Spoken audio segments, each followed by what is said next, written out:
CMA-CGM, leader mondial du transport maritime et de la logistique, a demandé au groupe GTT de l'accompagner dans un défi hors norme, la construction du premier porte-conteneurs 23 000 EVP propulsé au gaz naturel liquéfié. Une aventure qui a commencé en 2011.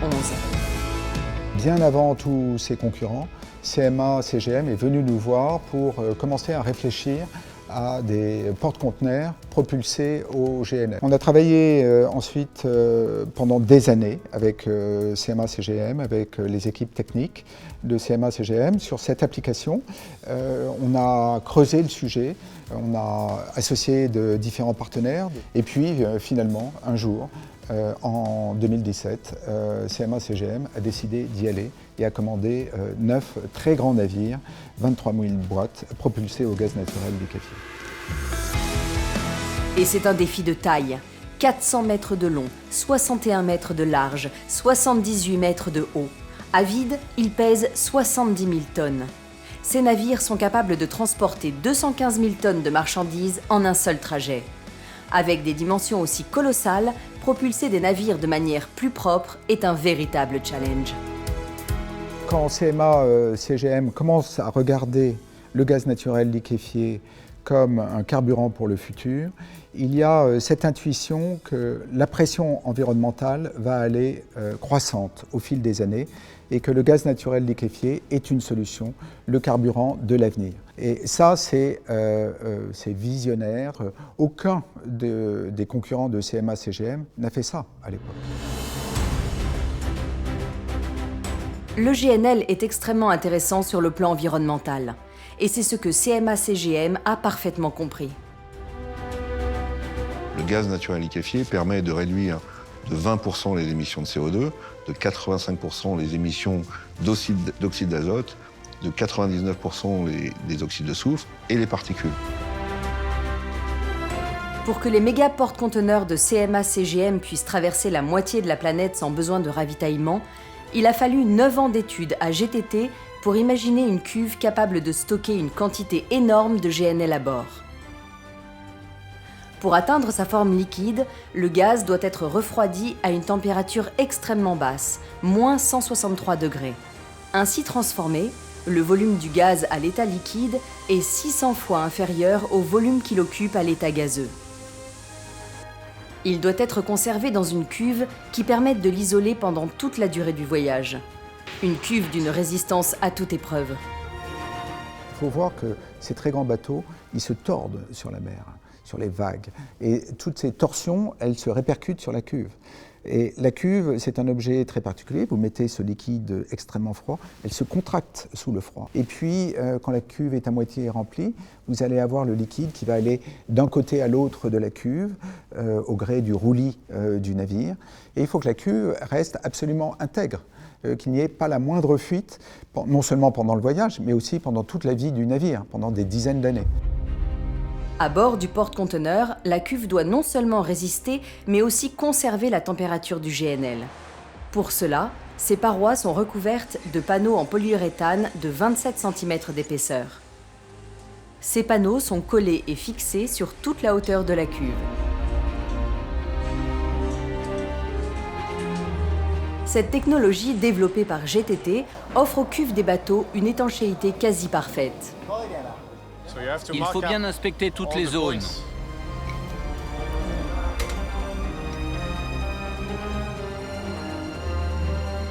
Sur une cuve de cette dimension-là, il y a des dizaines de kilomètres de collage et il faut que tous ces collages soient parfaits. Et donc là, il est en train de vérifier si un collage a été bien effectué. Lorsqu'il y a un doute, les ingénieurs ont une technique surprenante de simplicité.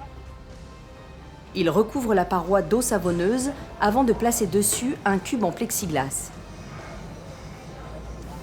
Grâce à une pompe, ils y font le vide. Si des bulles d'air s'échappent, cela prouve que l'étanchéité n'est pas parfaite. Dans ce cas, il faut alors tout recommencer. Les dimensions de la cuve conçue par GTT sont gigantesques. C'est la plus grande jamais construite pour un porte-conteneur.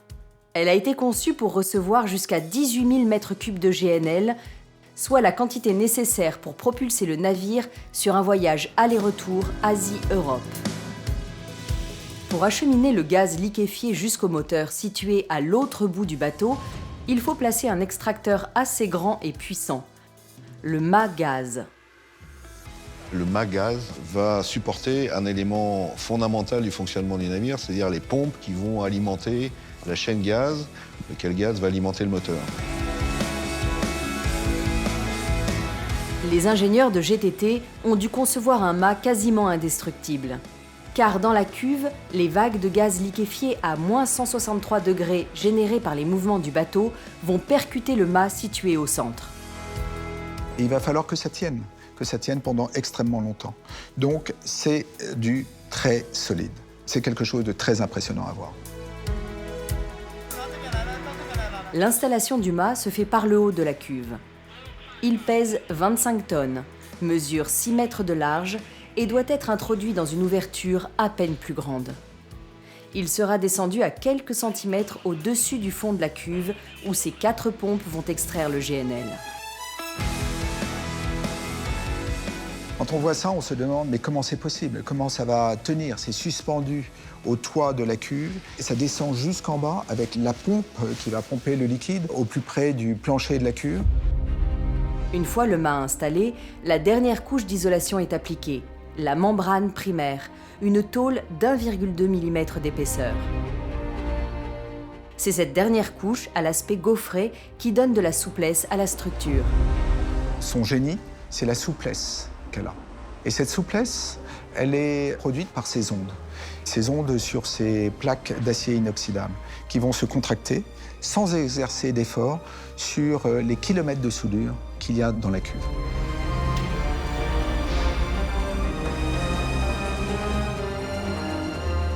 Il aura fallu 8 mois de travail pour donner à la cuve son aspect final.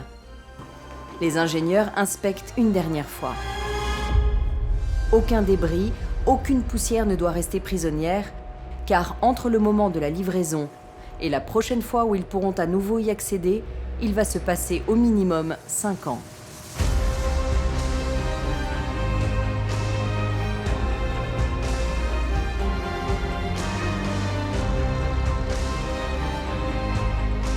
Mais avant de prendre le large avec ses premières cargaisons, le porte-conteneur est soumis à une dernière série de tests en mer. On va faire des essais que le bateau ne verra plus jamais. Il va voir ça une fois dans sa vie. 3, 2, 1, start! L'intégralité de ces équipements est alors contrôlée en conditions réelles. Les radars, cartes électroniques, mais aussi les éléments mécaniques comme les réactions du moteur et sa consommation en GNL. Le moteur principal est réglé à 90% de puissance. Et donc on mesure tous les éléments extérieurs qui peuvent influencer sur la vitesse, comme la direction et force des vagues, de la houle, du vent. Nous, ce qu'on veut, c'est avoir la plus faible consommation possible, et donc la plus faible empreinte environnementale.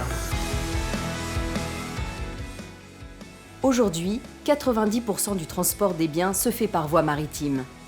100 000 navires marchands sillonnent déjà les mers. Mieux gérer leur empreinte carbone est donc essentiel pour la planète. Le groupe GTT contribue à relever ce défi environnemental aux côtés de ses partenaires. On fait ça depuis très très longtemps. On a accumulé un savoir-faire, un retour d'expérience sur ces navires en opération. On a accumulé des expertises complètement uniques. On a recours à des générations et des générations d'ingénieurs qui se sont succédés chez nous, qui ont poussé cette technologie à ces niveaux-là. Et aujourd'hui, non seulement on apporte une contribution au verdissement du transport maritime, mais aussi on se permet de rêver encore à de nouvelles étapes au-delà de celle-ci.